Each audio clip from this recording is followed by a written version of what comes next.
सुबह का समय था। घना जंगल, पेड़ों पर ओस की बूंदें चमक रही थीं। अचानक शेर की दहाड़ पूरे जंगल में गूंजी। हिरण अपने बच्चों को लेकर भागने लगे। बंदर पेड़ों पर चढ़ गए, पक्षी आसमान में उड़ गए।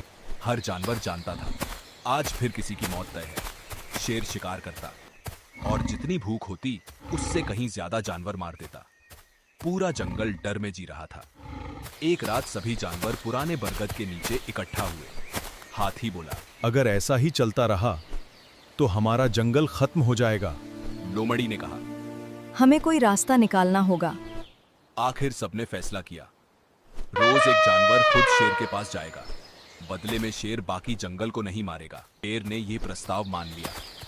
कुछ दिन बाद किस्मत ने एक छोटे से खरगोश का नाम चुना। उसके परिवार की आंखों में आंसू थे, लेकिन खरगोश डरने के बजाय मुस्कुराया। उसने कहा, अगर किस्मत ने मुझे चुना है तो शायद कोई वजह भी होगी। धीरे धीरे वह शेर की गुफा की ओर चल पड़ा। रास्ते में खरगोश की नजर एक पुराने गहरे कुएं पर पड़ी। उसने कुएं में झांका। उसे अपना ही प्रतिबिंब दिखाई दिया। अचानक उसके चेहरे पर हल्की मुस्कान आ गई। यही मेरी जीत का रास्ता है। अब वह जानबूझकर और भी धीरे चलने लगा। शेर भूख से तड़प रहा था।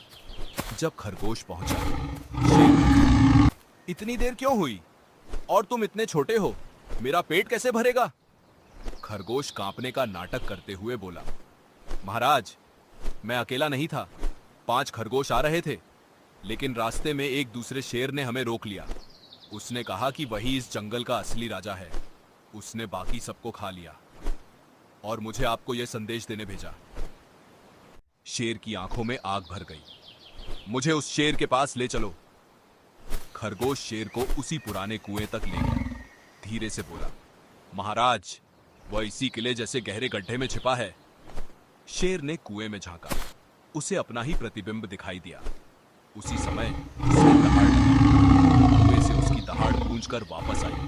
शेर समझा, दूसरा शेर उसे चुनौती दे रहा है। गुस्से में अंधा होकर वह पूरी ताकत से कुएं में छलांग लगा देता है।